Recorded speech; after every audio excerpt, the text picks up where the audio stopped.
And welcome back, everybody, to another episode of Benched with Bubba, episode 711. It is that time of the year. It is 2025, so we kick off our team previews for the third straight year. As usual, I ask most of the returners to come back and do the teams if they can, and we will kick it off in the Bronx, the defending American League champion New York Yankees. You can find this individual on Twitter at BreakingBen_T and joins me once a week already, as it is, but doing a little bit different of a show today. The one and only Ben Tidd. How we doing, my friend? Doing well, Bubba. This is the closest thing I'll ever have to a doubleheader because we recorded last night and I'm right back at it Friday afternoon. But yeah, it'll come out Monday for everyone, I think. And you probably should have got someone else besides me to start off the series because it's the same boring voice. But I always love coming on for the Yankee show. It's actually my third year doing this as well. So it's always an honor, especially when I wasn't really a podcaster when you first had me on the first time to do it. It was awesome. And I'm glad to be back again. No, I'm looking forward to it. Obviously, they had a very successful season last year. And just for reference, Ben said he's done it all 3 years. I want to say it's like at least 80% of the teams will be a three-peat unless something changes. I'm still working on finalizing that, but I know last year it was almost like 90%. I only had like one or two changes last year. The goal is to keep it similar, and I like having the voices, like having the people that actually enjoy the team, but also know what they're talking about with the team. So that's kind of the fun behind it all. I think Ben, myself, and many others, we could probably talk about any team in reality. That's just because we do so much fantasy baseball. But this gives kind of an inside voice, and we'll have some fun with that, of course. So for people that may be new to the team previews, I will not say this every episode, but we go through basically the potential starting nine or the top hitters fantasy relevant wise to look at and highlight maybe some guys that aren't on the board, but guys that to talk about. Then we go starting pitching, relieving, prospects, end of story. That'll be the fun there. So let's kick it off, Ben. We'll start off with the big man, MVP type man, the one, the only Aaron Judge, who since December 1st has an ADP of 3. It's gone as high as 2, as low as 6, obviously coming off an amazing season, Ben. Some of these guys just kind of speak for themselves. Not a whole lot to add, but what are your thoughts on Judge entering 2025? Because to me, I guess the only surprising part, if people are kind of sleeping on this one, he's going to be 33. He's not like he feels like he's young, but he's not as young as people think. Right. Yeah. He was a late major leaguer. I think he was probably like 25 when he got called up. So most prospects now seem like to be 20, 21, at least the big ones that seem to be hitting or hit the ground running, so to speak. Yeah. I mean, I think I've yet to draft Judge in all the leagues I've played. I don't know if I've ever had him on a team, and I'm definitely down to take him again. Well, at least not again, but for once this year, I have him. I think he's my third overall player, I think. And yeah, he's not much to say. He's arguably the best hitter in baseball. Probably like him, Shohei. You could throw Witt in there. I mean, in terms of pure hitters, like it's like him and Jordan, I think are like the best power average combos around. And yeah, you mentioned Judge's age. He's 33. He's kind of avoided the injuries the last few years, which kind of always hampered him a little bit earlier in his career.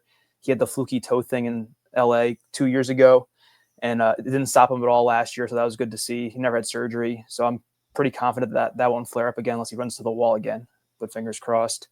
So yeah, I would feel pretty confident taking Judge in the top 3, like I said, and just hope that he doesn't start declining yet because he's a big guy, and I could see him probably having a pretty big decline once it hits. I just don't think it's going to happen yet. Yeah, I haven't had a chance to draft Judge this season, I believe. I might have had one early pick, and I think I took Witt. I have not had many early picks at all. I have a couple of shares in Underdog, which is fun because he crushes there. He crushes everywhere, let's be real. But the big thing you mentioned, he's been healthy the last 2 years, where that was always like the if he's healthy, we know he's a monster. If he's not, then he crushes you. And last 2 years, he's been healthy. He's been a monster. So that's kind of the risk reward, the gamble you have to take. And if we think back, most of the first round got hurt last year anyways. So it's time to start taking your chances, I guess, at least with a guy like Judge. It's a different chance than a chance on like an Ellie, which we talked about on the shortstop show. Different risk, I guess, involved there. Let's go to Jazz Chisholm Jr. The Yankees traded for Jazz last season. It's been the age-old thing we've said. If Jazz can ever stay healthy, dude's awesome. Well, we finally saw it, Ben. We finally saw it at his age 26 season, which, again, now he seems really young. It seems like we've been talking Jazz forever. And we haven't. With 24 homers, 40 steals, 147 games played, and most of those were with the Marlins. Now he gets a full year in the Bronx, hopefully a full year again, barring health. And right now, if you want him, you got to pay for him, though. ADP's 26, as high as 18 since December 1st. How are we feeling on Jazz? I like him. I love when they traded for him. He was a huge spark plug for them because they didn't have the fastest lineup before they acquired Jazz, and he really turned it up. So in his 101 games with the Marlins, he had 13 homers, 22 steals. But with the Yankees, he almost matched that in 46 games. He had 11 homers with the Yankees, so only 2 fewer, and just 4 fewer steals was 18. I don't think he's going to be able to sustain a roughly 30-60 pace like he did with the Yankees, but like the 20, I'll say 2040 seems to be within reach for him to repeat again. He outdid that last year in terms of homers, at least. I think Steamer has him for 29 homers, which I think is a little high. He doesn't have the best underlying metrics. I mean, the barrel rate is almost 10%, so that's pretty good. Hits the ball on the ground a lot, still 49%. But with Jazz, also another positive I'll say too is that he's dual eligible, third and outfield. Depending on what happens with the Yankees, he could maybe gain second base eligibility too, because right now I think he's projected to be their second baseman. But he's kind of flexible where he could play second or third, so they could either sign someone for second or third or just leave it as is, and he'll gain second base within the first month, so that's even better. The one thing with Jazz, though, is the average is – so he's going in at the 2-3 turn, I think, usually. And unless you have maybe like if you go Witt and then Jazz, that's a lot of steals. That's a lot of things. But I guess Witt would kind of complement Jazz's low average a little bit. And just one thing from like a fan perspective, watching the Yankees in the playoffs last year, Jazz was horrible. I don't think anyone really brought it up, but I feel like every time he was up, he grounded out to first base. It was just a pretty poor showing in the playoffs. It was also his first playoff series or experience at all.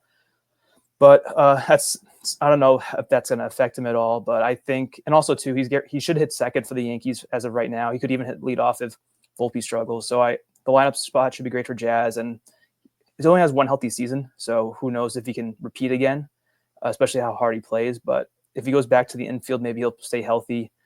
But I think he was getting hurt as an infielder anyway, so who knows if that's even correlation or not. But yeah, I like Jazz. Just be careful with the average, like I said. And other than that, he should give you plenty of power and speed. Yeah, and the only other thing that I would add on to that is hitting at the top of the Yankees order, he might actually get a 100-run season on his hands as well, which would be tremendous because it's still a very, very good Yankees team. Yes, Juan Soto's gone, but we're about to talk about a handful of other guys. The Yankees have been quite active after not spending $750 million. They found a way to spread the wealth, one would say. So, yeah, I love Chaz. It's just the problem is like where he's going. Like you said, there's a lot of different pieces to the puzzle being put together at that time, and is he going to fit type thing? And he fits if you believe he plays 145 plus games. It's just you got to believe that, and then you got to have the batting average asset because that we've talked about it on our shows, Ben, and a lot of other people have said it. Batting average, and I'm going to bug people all offseason with saying this over and over, is so much better in the top of the draft, and it just drives up that there's a reason certain guys go early. So taking a Jazz that does not help your batting average early already kind of puts you behind the 8 ball unless you adjust accordingly with like a Corey Seager or something else later on. So it's, again, roster construction, but something to definitely keep in mind if you're taking Jazz Chisholm. All right, next up on the docket here is the potential leadoff hitter, which we have differing opinions on, so that's really fun. For those who did not listen to the shortstop debate show, Anthony Volpe is projected to lead off for now for the New York Yankees, ADP of 141 since December 1st, as high as 118. I'm optimistic on him just because he'll be 24. I think he can develop. We saw 21-24 2 years ago. We saw 12-28 last year. He's played 159 games both years. Saw some improvements in the strikeout rates. Batting average went up. There's still some concerns that you can highlight again that were very, very on point. So I think Volpe's one of those ones that he could definitely take another step forward, but there's also a risk of step back. What do you got for Anthony Volpe? Yeah, I mean, with Volpe, it really comes down to his lineup position because right now he's probably their leadoff hitter. But as I said on the shortstop show we did the other day, he doesn't really profile as a leadoff hitter because his career on base is 288, and that's not going to roll if you're hitting leadoff for the Yankees.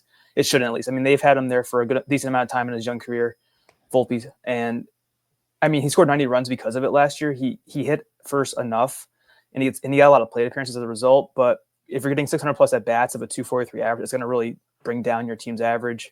So you almost don't want him to hit leadoff if he's going to hit that low, have that poor of an average. It's going to hurt your team, your fantasy team a lot. I mean, but then if he hits 8th or 9th, he's getting fewer plate appearances, fewer runs, fewer everything. It's not good either way. So he has to make a better. He has to be more of a true leadoff hitter, be more patient, make better contact, more contact, because he tried to cut down on the Ks last year and it worked, but the barrel rate was halved. I think more than halved. It went from 9% to 3.9%.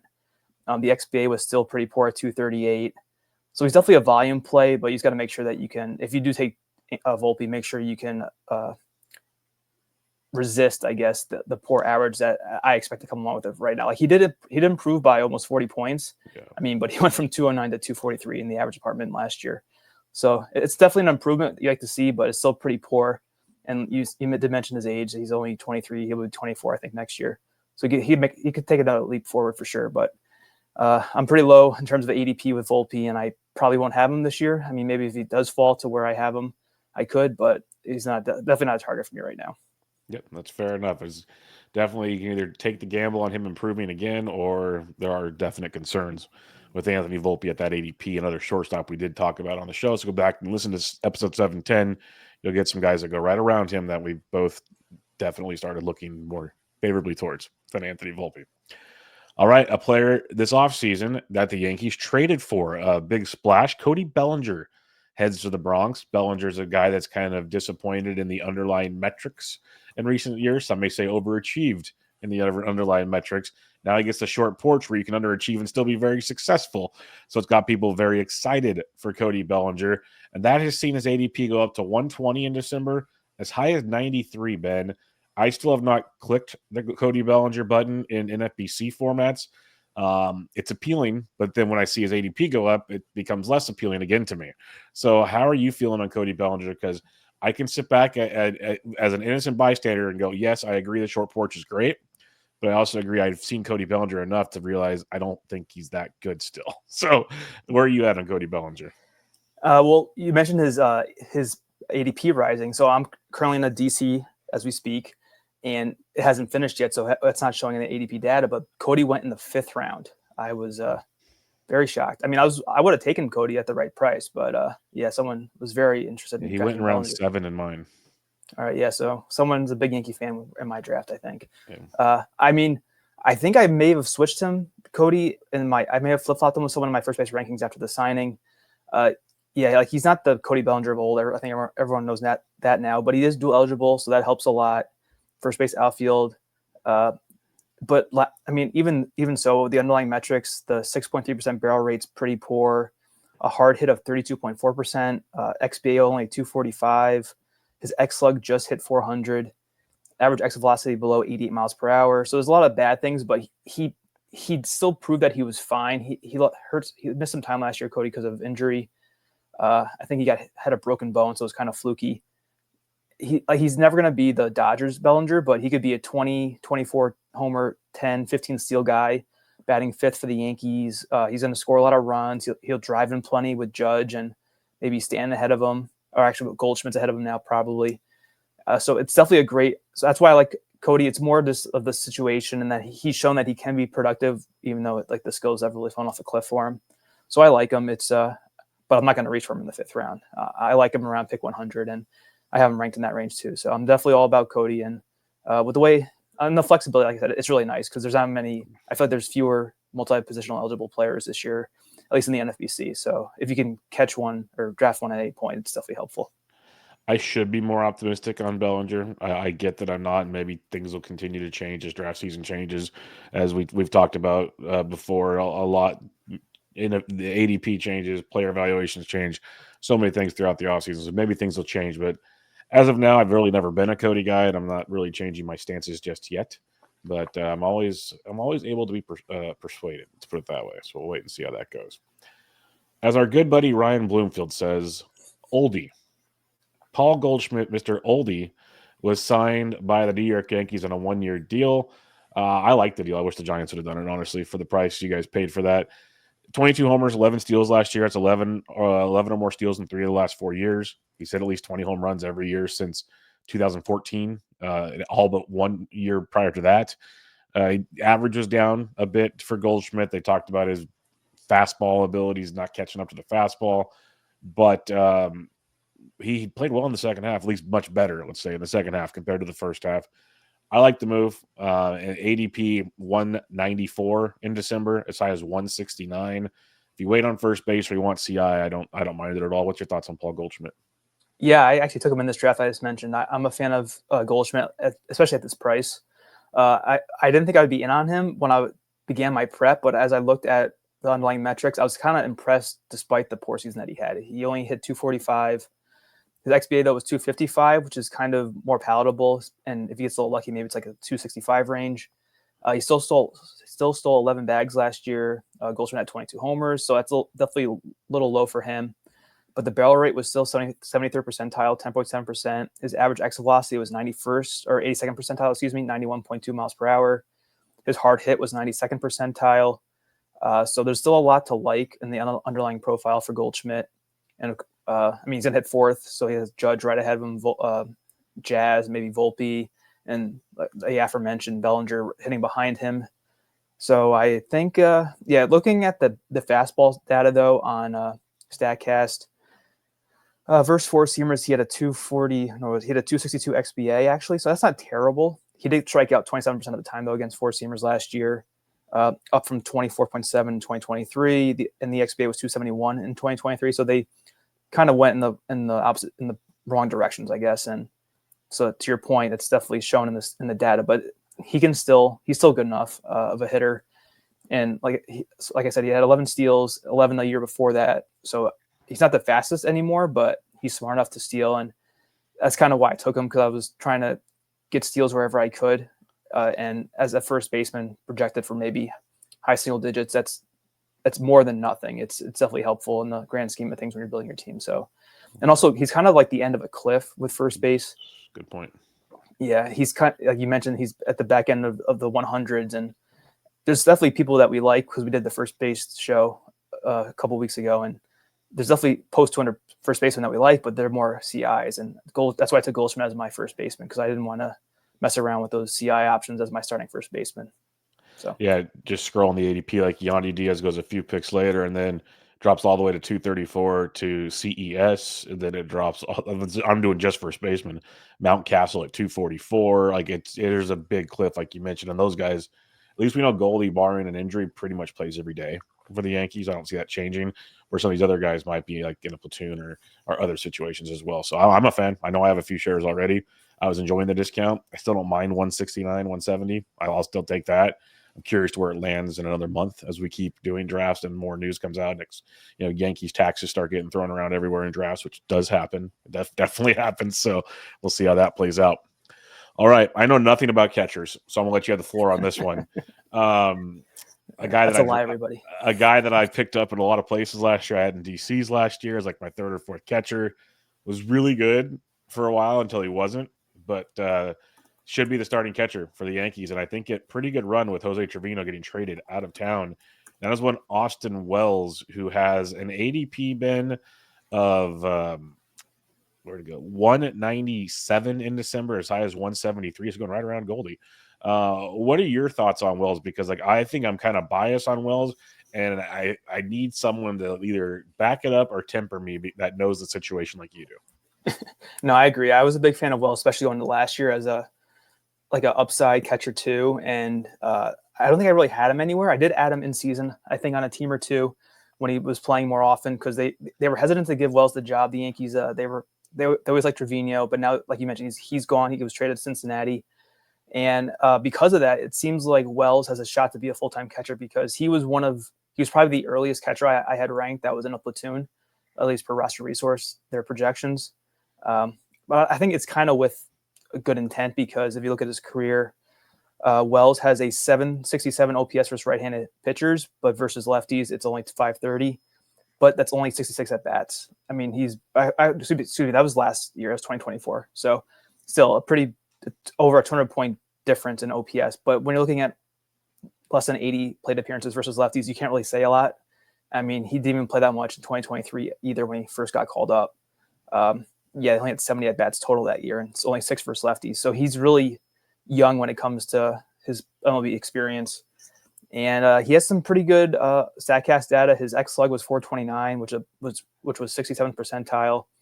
His barrel rate was 60th percentile. He walks a lot. Not the slowest guy either. He had 31st percentile sprint speed. Excuse me. And he kind of tails off at the end, but I think I still like him. And I was hoping going into this draft season that he would be priced a little bit lower, but everyone else likes him too. I think also because catchers as a whole struggled a lot last year, and Wells has some good upside. He's a big hitting prospect for the Yankees. So I like him. I thought about drafting him in my current DC. I passed on him because the average is a risk with him. So if you take Wells, I would make sure you can't really afford another low average. My team couldn't really. I didn't think I could risk that too much, so that's why I passed on him. But if you're like a projected close to 260 as a team average or above that, I think Wells as your catcher 2 is a great pick. Yeah, I think he's a great catcher too. One thing I liked last year, especially, even when he struggled, even in the postseason, to the detriment of a lot of Yankees fans, they still hit him like in the middle of the order. They still Yep. trusted him, which might have been the wrong move in the postseason. Even I can say that with my biases, but the fact they trusted the youngster and they knew that there was power there, like, hey, let's roll with this. Maybe he'll find it. I liked that angle. They trade Trevino, gets me even more excited on the Wells angle. So yeah, I'm a fan. Good catcher too in my mind. I'm very optimistic on him. So I'm hoping he continues to develop in the right direction. And the whole lefty thing, I'm always been a fan that they need to give young players like a full run against lefties before they can reevaluate. And you mentioned it was a short sample. Like I hate hearing it in general, but then as a Giants fan, they said that about Brandon Belt for years. Then they played Belt. And he might not have as much power, but his OBP was better. Like these guys can still be productive in their own ways. And I think there's a lot to be said about that. So we'll see how it goes. But yes, big Austin Wells fan over here. Big Austin Wells fan. All right, another player that is beyond tilting these days, but at least he's older. He's 35. He's one of the veterans on this team. Goldie is the veteran now. But you got Giancarlo Stanton, Ben. Last year hit 233, which is the best he's hit since 2021. So that's an improvement. He had 27 homers, which is, pretty good. 114 games, the most since 2021. That's also kind of a tongue-in-cheek, oh no. But the thing with Giancarlo Stanton now, it's util only. ADP's 320, as high as 265 in December. So in the past, Ben, he cost you like a top 150-ish pick in the past. Now it's like double that around there. So are we in on Giancarlo, or is it just like, you know what? There's so many better gambles to take later on than Giancarlo? I think in a DC I am, because hopefully you have you're going to have a big bench, and hopefully you have enough players that you could sub in case something happens. Because with having a util only player, it does limit your flexibility, of course. But Stanton, I mean, the way he ended the year was awesome. I mean, if we're talking regular season, though, 27 homers was great. He's got close to 30 again.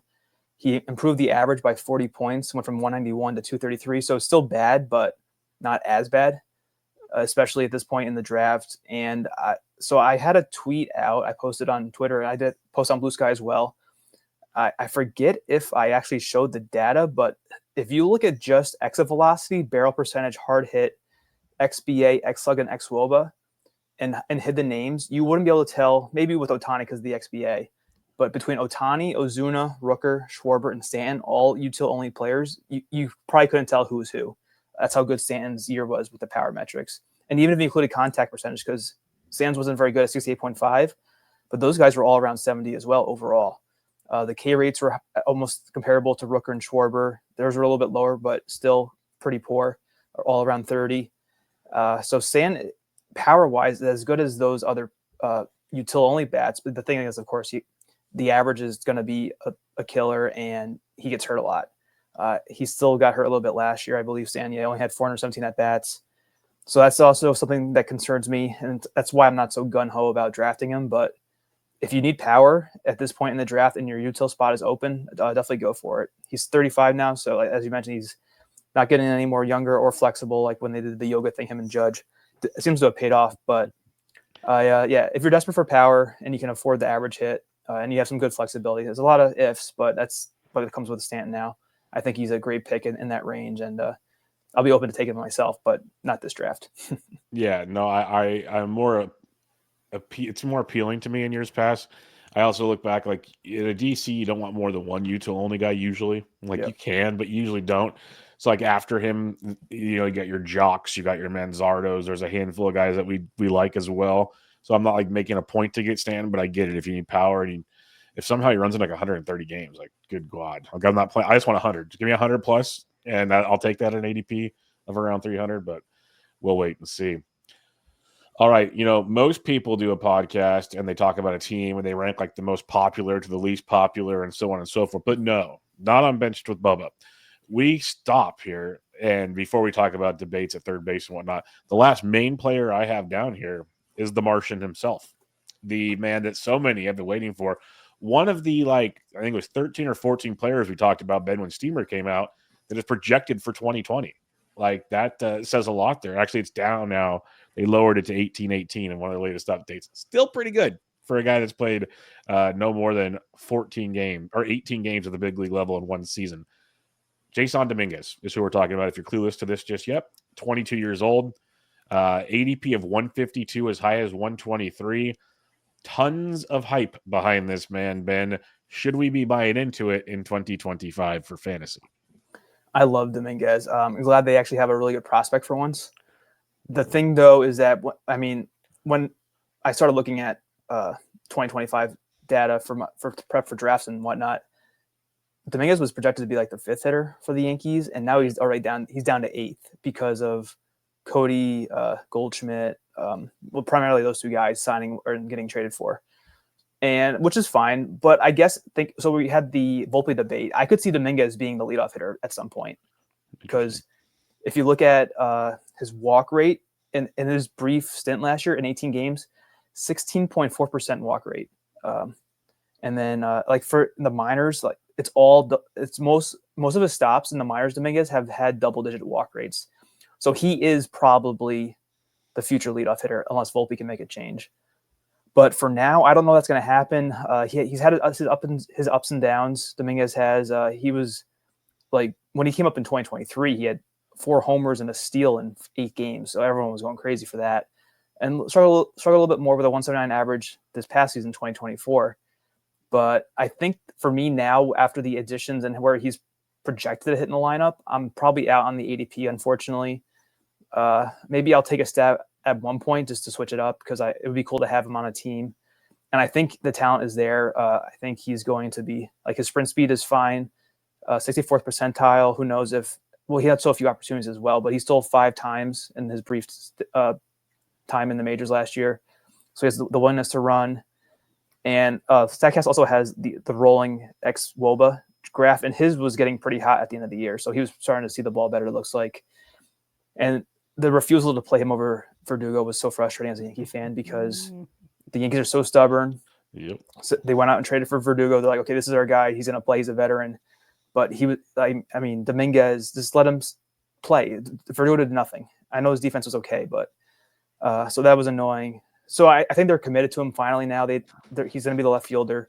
It's just the lineup position and how good he does to start. He's still only 21, which is kind of crazy. It's going to be his third taste of the majors, and he's only going to be 21, 22. So I like him. I'm not sure about the ADP, but I'll probably try to draft him at least once just to have him. Yeah, I like him a lot. I have not clicked the button yet either. I need to.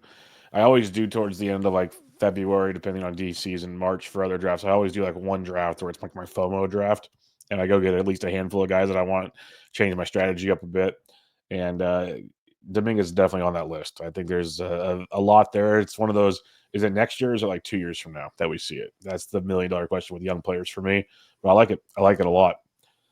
All right, let's head to the hot corner, third base. There's a lot of situations here. You have Oswaldo Cabrera, who is on roster resource there. His ADP is 634, as high as 474. I've taken darts late. There's another option you're going to mention, and maybe some others that make sense. There's also the world where the Yankees spend money and they either get a third baseman, a second baseman, and put Jazz to third. So there's a million moving parts here with third base.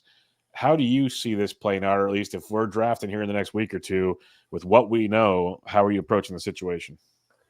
Well, I'm probably avoiding it for now. On the outline I wrote that I hope and think that they're going to trade or sign someone I mean, that's been my expectation because at this point, I think we all know that Oswaldo Cabrera is not a full-time player. He's a great utility player. He's a switch hitter.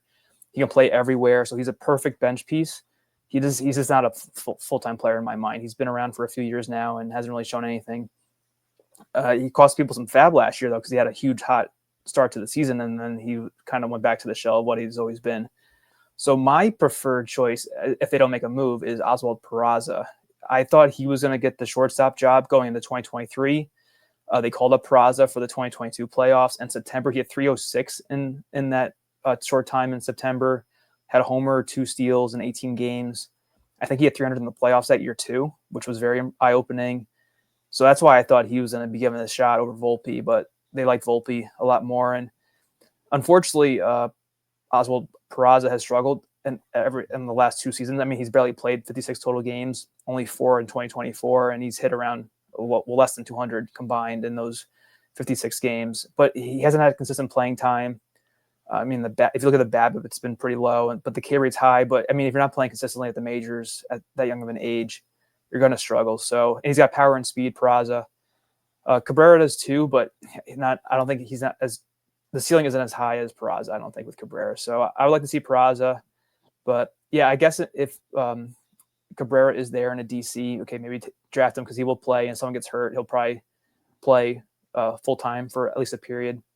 So I guess for that reason, Cabrera deserves to go higher than Peraza. But as a fan, I really would like to see Peraza get a shot. And what you just said, there's another reason why I didn't mind taking Cabrera when I was taking him. Like my idea is, well, if the Yankees for some reason stand pat, he plays third, sweet. At the same time, like you mentioned, he'll be the util guy. An injury takes place, he still plays a handful of games every year in a DC. That's going to be very relevant at some point in time. Peraza is interesting because it wasn't too long ago we thought he'd be the dude, and then things didn't pan out. They liked Volpe, then he struggled, like you mentioned. Peraza's ADP 733. Like that's one of your last picks. That's a really strong last pick. You can take darts on prospects that haven't even shown up yet, or a guy like Peraza that in a vacuum definitely should get his taste, if that makes sense. So I like that shout out for Peraza. But in the end, I think you and I both agree the Yankees are going to make a move. I don't know if it's a second or if it's at third. They're going to make a move. Let's just be real about that one. Let's head to the Not mound. Arenado, though. I don't want Arenado. No, I think somehow I still think it's Bregman. I really do. I know the rumors man. I know the rumors have gone Toronto, Detroit, Baltimore, whatever. I somehow think the Yankees still are not out on that situation just yet. There may be a riot outside Yankee Stadium, though, if they sign Bregman. Oh yeah, no, that'll be beautiful. There'll be trash cans burning and everything. It'll be awesome. But all it's going to take is Jazz walking through there and going, yo, because they love Jazz. No matter what, Jazz talks all the trash in the world. He was on Twitter today talking trash to someone's Hall of Fame boat. It was awesome. Like, he doesn't care. That. And they just keep embracing him more and more in the Bronx. So if Jazz just rolls into town with Bregman, everything's good. Party's over. Like, that's all it's going to take. And that's how teams work. And that's all. The whole, remember, sidetrack, like when the Carlos Correa thing, when he went into Minnesota and that was during the Twins run also, that whole thing. And he says, all we did was we went in the shower as men and we talked about it and we were good. Take that for what you wish, but that's how teams work. I forgot about that quote. Yeah, teams, that's just how teams operate. So I think Bregman will help a team like the Yankees, to say the least. All right, let's head to the mound here. And let's talk about one Garrett Cole, who I call it they restructured his deal. Like this was always kind of the plan, it feels like, when it was put together. But Cole's back, obviously an injured-riddled 2024 season, a season that saw him pitch well but not dominate as often like the Garrett Cole. He's getting older, and his ADP right now are close to 60, as high as 42. Definitely the lowest we've seen Cole in a long time, Ben. How are you feeling on Garrett Cole? Because I'll be honest, I have not clicked his name once yet. Me neither. Well, in my only one draft, I have not taken Cole. I probably won't either. So I have him as my 26th starting pitcher with an overall rank of 98. I am not drafting Garrett Cole this year. I'm scared by the elbow. Yeah, he came back, but he never got surgery to fix it. It seemed like an injury that probably could have warranted Tommy John or internal brace or whatever variant of that they chose to have. And even now, so on the show, I've mentioned pitchers like Corbin Burns, Aaron Nola with their declining K skills. Add Garrett Cole to the list. So in 2021, his first full year of the Yankees, he had let's go by percentage. He had a 33.5% K rate went down to 32.4, then 27, and this year was 25.4. And when combined with the little elevated walk rate, he had a 17.9% K minus walk, which is definitely not Garrett Cole. Like, he's been in the upper 20s, even above 30 1 year with the K minus walk percentage. The velocity has gone from 97.8 in 2021 all the way down to 95.9 this past year. The xFIP was almost 4, 399. The xERA 359. The FIP 369. I think the Sierra is pretty elevated too. Sierra was 379. And the swing strike. So this kind of confirms the K issues. His swing strike rate went from like his first full years with the Yankees, 2021, 2022, 14.5, 14.3 with a swing strike rate, down to 11.7 and then 10.7 in 2024. So I just think he's due to have a rough year unless he somehow like rehabs further in the offseason. But I mean, he came back as a full-time pitcher, so I don't know. I'm assuming he was fully healthy, but at this point, if he is fully healthy, he's not the same pitcher anymore. And I was going a lot off of like K rates in my pitcher analysis this offseason because of how important it is. I found with success in terms of fantasy. And for that reason, I don't trust Cole right now. I need to see him bounce back, and I don't want to take that risk with the guy who was out with an elbow injury, and he's had a lot of mileage on that elbow in the past 2 years. So I'm going to fade Cole. I hope he does well for the Yankees, of course, but for fantasy, I don't want a piece of him. Yeah, I agree, and I still think he'll be very serviceable. Like maybe he's more Logan Webb. Like he'll get you okay ratios, but we talked about Webb strikeouts decline, Burns, like you already threw him out there. He could be like all those guys, and most of those guys we are not drafting. We've talked about that already. So it's really and what I'm really worried about is we saw the arm issue finally. You mentioned the mileage on the arm, getting older. Is this like a DeGrom situation in the making? Is it like Scherzer's more back related, but you just get older and injuries just continue to pile up. That's just how things eventually go when you get worked as hard as those guys do. So again, I don't want to see Cole fail as a baseball fan. He's awesome when he's on. It's great. As much as I hate the Yankees because they're like they're the East Coast Dodgers or the Dodgers of the West Coast Yankees. You decide. Yankees are still great for TV. They're still great for baseball. So I'm not stupid in that regard. So yeah, I want Cole to succeed. You guys, I said earlier, have been active this offseason, and it was like just a couple days after Juan Soto said peace, Max Fried becomes a New York Yankee, which was a big move, big splash. I know we talked about it before. The amount of years is my biggest problem with that, but we don't really care about that right now. We're worried about 2025 on this show. That's all we care about. I've always been a Fried guy. He's always kind of scares us with a little injury here and there, but in the end, still has a pretty solid season. If you do like Max Fried, though, ADP 101 as high as 70. He goes from 70 to 121, so a wide gap in where Max Fried's been getting drafted. How do you look at Max Fried this year?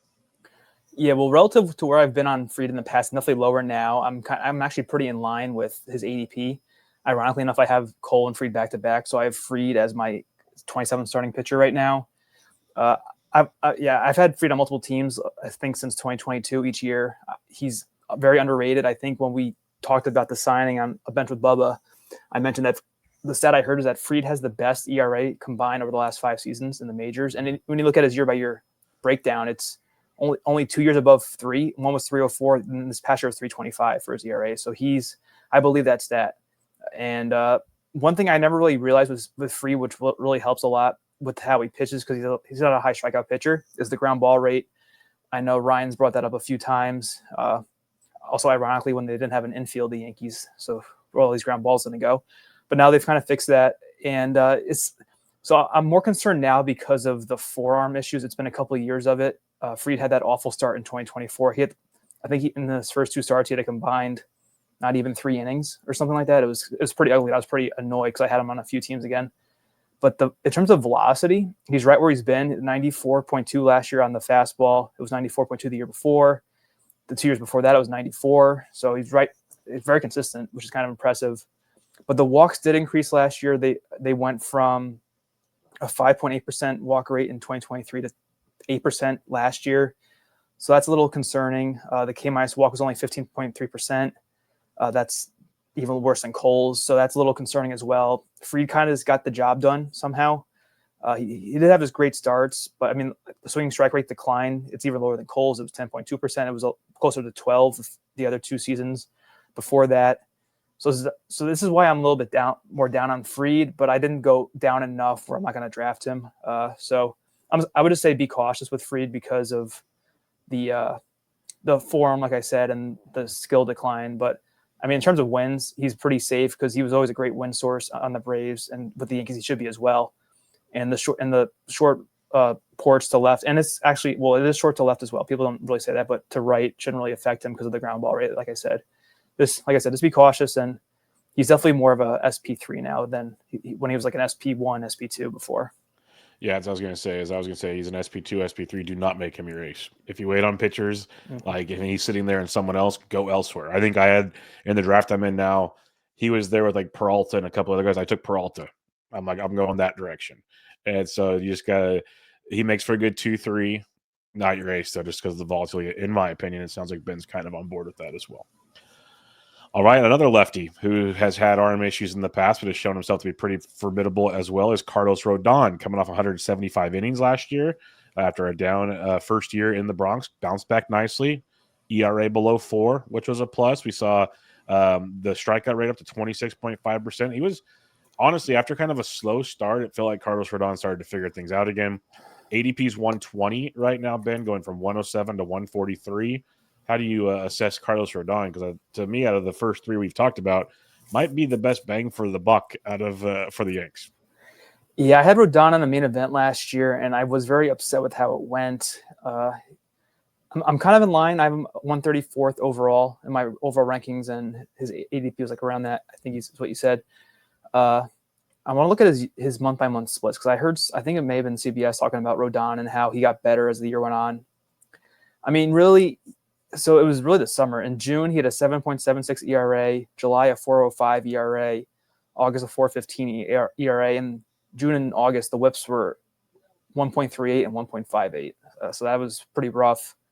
So, yeah, so something happened in the summer, but also too with Rodon, he's a very fly ball heavy pitcher, and the ball flies in the summer, as we all know. He had a 49.4% fly ball rate last year. This is a 33% ground ball rate. And I think because of that, he's always going to have a high ERA. That used to be the issue with Cole. He'd kind of have a high ERA because of all the fly balls that he gave up. So like the xERA was over 4, the xFIP was over 4, the FIP, of course, was over 4. SIERA was below 4, 3.78. So I think that's probably more because of the strikeouts, how many he accumulated last year. His K percentage was 26.5%. So it bounced back nicely after the first year, which was a disaster. So it's definitely a step in the right direction compared to his debut with the Yankees in 2023. But Rodon, for me, he's an SP4 for me, where Fried was an SP3 if I want to go pitcher heavy. But yeah, like I said, I had the poor taste in my mouth. It's not just because of a Yankee fan. I had him, like I said, in the main event, and it was a very bumpy road. And I think it's going to be the norm for Rodon now. I don't think he's the same stud that you had when he was in San Francisco or even that last year with the White Sox, but he's fine. It's like if you have pretty good ratios and you need the K boost, I think he makes sense. But I'm gonna try to not take him too often. I don't think. Yeah, I've always been kind of scared just to take him because of the injuries history has always concerned me, and then inconsistencies. But again, 2 out of the last 3 years they've been quite serviceable, all things considered. So I can't really complain that much when we talk Carlos Rodon. All right, with the addition of Max Fried, you now have potentially 6 starting pitchers. So I'm going to group these 3 together, talk about him, all of them or one of them, or I don't care, however you wish. But you have the defending AL Rookie of the Year in Luis Eel, who's actually been kind of quietly rumored in trade deals. I think you have to really knock the socks off to make that one happen. Eel's ADP is 194. You have Marcus Stroman, who was a massive disappointment, but they paid the man. Sometimes you follow the money here, folks. ADP of 605. And then you have Clark Schmidt, came back from late in the season off the IL, ADP of 212. How do you attack this, the final, like back 2, I guess, of the Yankees rotation? Yeah, I think Roster Resource has not Rodon, Stroman as the 5th option, if I'm not mistaken. They have all 6 down right now. Oh, they updated it, yeah. So this is one where I'm pretty sure they're not going to go 6-man. No. I think personally that Stroman's the odd man out. He should be. Unfortunately, he's the highest paid of the 3, which. Yep. But with the Yankees, I don't know. Well, like I was saying with Verdugo, they love to keep their guys. So I think it's kind of a Cashman thing. He's very arrogant. Go back to that interview he had a couple of years ago or a year ago, if you're not familiar with him. He like with Stroman, he was just so bad. He stopped getting strikeouts, only 113 and 154 innings last year. I mean, he never was a strikeout pitcher, but he had a lot of walks, which was never his thing, and it was just awful. But of the three, I'm highest on Schmidt. So I have him and Heel flip-flopped in terms of where I have them ranked versus how ADP has them. Schmidt is a little concerning, though, because of the durability. I think he never really had a full year, and he was pitching the best he'd ever pitched last year, though, and I had him on a DCN, so I was kind of benefiting from that. But he only had, well, actually, his first full year as a starter was 2023. He went 32 starts, but only 159 innings, so a short leash when he was out there. And the ERA and the WHIP were pretty poor, 4.64, 1.35. But something changed last year where in 85 innings, he had a 2.85 and a 1.18. I'm not sure if there's a pitch mix change. I don't have it up right now, but I'm not going to look for it. So I like Schmidt. I mean, he definitely improved. The walk rate was not terrible from what I'm looking at right now, but it's just more of the volume and how he comes back. He did pitch though after he was hurt and he started, so that was pretty promising for me to be confident that he's going to be a starter for them, because they had a ton of starters at that point when he came back, because Heel had been hurt. They had Nestor still, and I think Stroman was still in the rotation too. So they put Schmidt in there, so I think he's the safest. When it comes to Heel, I'm not as high because of how poor the underlying skills are. Namely, his walk rate is pretty atrocious, at least for a starter. And there's too many Luises in Fangraphs. Mm-hmm. Let me get up Luis Heel. Yeah, his walk rate was 12.1%. Even though he had a high K rate, Heel, it amounted to a 14.8% K minus walk rate. Yeah. No, I think he started out not walking guys, but in his career, he's always had a walk problem. So it kind of just came back. So at the tail of caution, because you may see a change in a pitcher, and he reverted right back to who he was. And on top of that, he's a fly ball pitcher, which when you see him pitch, he has that sinker. So it's kind of surprising that Heel gives up fly balls more than he does ground balls. So with the walks and the fly balls, I have him ranked where I hopefully will not be drafting Heel. So I'm thinking it's going to be Clark, Schmidt, and Heel in the rotation. I hope it is, as a Yankee fan, and for fantasy, I hope it's Schmidt. Otherwise, I'm not too interested in Heel or Stroman right now. Yeah, I've been out on Heel just because that Cato walk scares the snot out of me, and just the volatility. Because there's just that thing, you mentioned it with Verdugo and company, like they paid Stroman. Like I get to see some weird world where he's their fifth starter. He's ADP of 605. Take the dart. Schmidt's the best out of the bunch. I'm with you on that as well. So pretty much all in simpatico on those ones. Let's head to the bullpen here. Another move the Yankees made this offseason. They went and acquired Devin Williams from the Milwaukee Brewers. That's a big boy move. So he's obviously the lockdown closer, barring something crazy happening. How else do you assess this situation? Because I love what Luke Weaver did to finish the season. I have a few shares before the Williams trade. You have Ian Hamilton coming back. You have the Johnny Loisiga coming back eventually. Like, there's a lot going on in that Yankees bullpen. Like, it's a scary team. That's why Stroman, if you can be the fifth starter and just throw 5 innings and not get destroyed, that bullpen's fine. So how do you assess the other options besides Devin Williams, who's still elite? We'll see what happens when you don't spend $700 million on a single player, Bubba. You can actually make a lot of good moves that help everywhere else. That's why all the Yankees fans that were mad, I'm like, guys, think about it. You got to build a team here. Like, you have to build a team. Just be happy. It's going well so far, yeah. So far, so good, yes. I will say about Williams, though, this is kind of biased. I have him as my closer one right now, but all in range with Hader and Clase A. He's closer to Edwin Diaz, but Diaz, he came back and was kind of a nightmare last year. He's getting older, so I would prefer Williams, Hader, or Clase. But even with Clase, though, he doesn't strike out as many people as the other closers in this range do. He struggled in the playoffs. He had issues with his velocity last year. And Hader's always like pitching like his hair's on fire, and there's a lot of it, so it could really affect him if it did catch on fire. But so I think Williams, we talked about his back issue, the injury. It was a bone, like a broken bone or something, or a stress reaction, which doesn't sound the best, but it's better than an arm issue. So I'm pretty confident that Williams will bounce back, and should be plenty of save opportunities for the Yankees. So I like him as my RP1. And then he kicked out Luke Weaver, unfortunately. I know you were a big fan of drafting Luke Weaver. You're upset when I add him to the outline. But Luke Weaver is one of the elite, I think, spec closers for draft and holds right now. Because if something happens with Devin Williams back again or another injury, because he throws so hard, I think Weaver would be an RP1 if he were to give him the shot to close for an extended period of time. And then the last two names I'll just mention real quickly are Ian Hamilton, who I had a lot on a couple of draft and holds last year. He's kind of like their long man. He'll go multiple innings. He had some injuries last year, so his final stats weren't the best for Hamilton. He had like a 3.82 ERA. But the year before that, look at his stats. He was pretty dominant. He's still younger than 30. And if one of the two are hurt, Williams and Weaver, and one's unavailable, Hamilton could get a save maybe. I think he's great for like 49th, 50th pick in the DC if you just want a reliever. And then Fernando Cruz was the spec in Cincinnati before he was traded for in the Trevino deal. He had 109 Ks in 66 innings. Albeit he had a 4.86 ERA last year, but the K numbers are great, and he was the handcuff for Alexis Diaz and for a lot of people, I think, before he got traded. So, yeah, so I'm looking at Williams, Weaver, Hamilton, and Cruz from the bullpen for the Yankees. Yeah, I like that. There's tons of options. You mentioned Cruz, who got traded over in that deal, another move that they made, which is just great for the Yankees. So lots and lots of bullpen options there. And we just don't want Devin Williams to go down, but just in case they have life. And even some of those guys you mentioned, as they keep falling in DCs, there will be tons of viability to them as well. All right, let's talk prospects, though. You mentioned it's nice to have a young player in Jason Dominguez, the Martian. You still have a pretty good farm system. Like, even Austin Wells was technically a prospect recently. Like, there are pieces. Luis Eel just won the Rookie of the Year, for crying out loud. Like, you have young players. Who should we maybe be looking at here in 2025? Yeah, I wrote down 5 names just to mention. I'll mention the 2 least important real quickly, but some may already know of the one, and that's Ben Rice. If there's an injury to Goldschmidt, he is pretty old. Rice would probably be the first baseman, or Oswaldo Cabrera, depending on what they do with third base.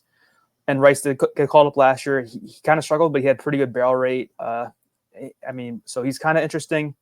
I think he probably lost his catcher eligibility, though, so maybe not as interesting anymore. And the other one I'll just mention quickly is Yorbit Vivas. He came from the Dodgers in a couple years ago. I forget what trade, but he's a middle infielder. I think he's like a speed guy. I don't see him getting called up unless there's like an injury. He could get traded, though. And then, the big one, you mentioned Jason Dominguez, and these two were kind of paired together, and that's Spencer Jones. Yep. Unfortunately, Jones had a rough year last year, I believe. He has problems with strikeouts from what I heard. And I mean, he's like Judge size. So imagine having Stanton, Judge, and Jones on the team together, it'd be pretty crazy. I think he's still a pretty good prospect, though. He's only 23. Looking up his baseball reference, he made it to Double-A only last year. He had 17 homers in 122 games with a 259 average. So for a big prospect, you'd like better numbers. He does steal, though. He had 25 steals. I didn't realize he was that fast. So he definitely has a good fantasy profile. Jones does if he gets called up, but I don't think we'd see him this year unless there's an injury. Hopefully not. And then the last 2 I put down are pitchers who I was in on last year in DCs. I think the better name is Will Warren. Yeah. He may have been called up at one point, and the other other one he had a couple cups of coffee last year for sure. Yeah. And the other one who I ended up drafting because the price was cheaper was Chase Hampton. And recently in the beat reporter email that came out for the Yankees yesterday, they actually mentioned Hampton as a prospect to watch, and he got hurt last year. He had an elbow injury in spring training that delayed the season until July, and then he had another injury until his lower body in August. But Cashman mentioned him in the winter meetings, and the article says he brought him up on his own. So the reporter didn't even ask about Hampton. Cashman just brought him up. So if there's an injury to the pitching staff and Stroman's either already in the rotation or he's gone, I think Warren and Hampton are the 2 first in line to replace somebody.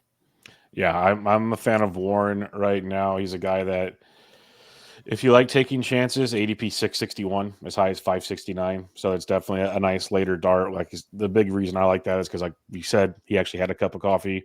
He could be the 7th or 8th option, and that'll happen. Every team will go through 7, 8, 9 options every year in the rotation. That's the reality. Spencer Jones, I'm waiting for, but with all the moves they've made, it's like, when's the time? Like, we might be waiting another year for Jones, or he's gonna get traded type thing. That's the 2 scenarios there. So bright side is you have a lot of options. and you just won the AL, and you're probably the favorites to win it again this year. So, with that being said, Ben, what are your expectations for 2025, non-fantasy wise, but in reality, for the New York Yankees? Yeah, you kind of said it, Bubba. I expect them to go back to the World Series. Hopefully, the Dodgers aren't in there again. They did not match up pretty well with them last time. But yeah, I like what they've done so far. Like I said, despite not getting Soto, when they traded for Soto, I was hoping that, knowing that he was not a given to return, I really hope they would win the World Series, because then if he did walk, okay, we got what we wanted. We got the championship, and he's gone. Okay, let's adjust. But like we know, it didn't go that way exactly. But I love the lineup. Even though Goldschmidt's old, I think he still has something left in the tank. Like I said, I think Cody's a great real life player for them to have. He provides flexibility. He can play the outfield or first base. So yeah, I expect them to do really well again. And based on how they look, I think they will. And especially with Devin as the closer now. So it's been a good offseason. And hopefully they make one more move like we were talking about with the third base or second.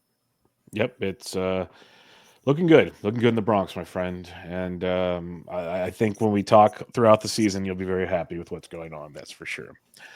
But all right, we'll wrap it up there.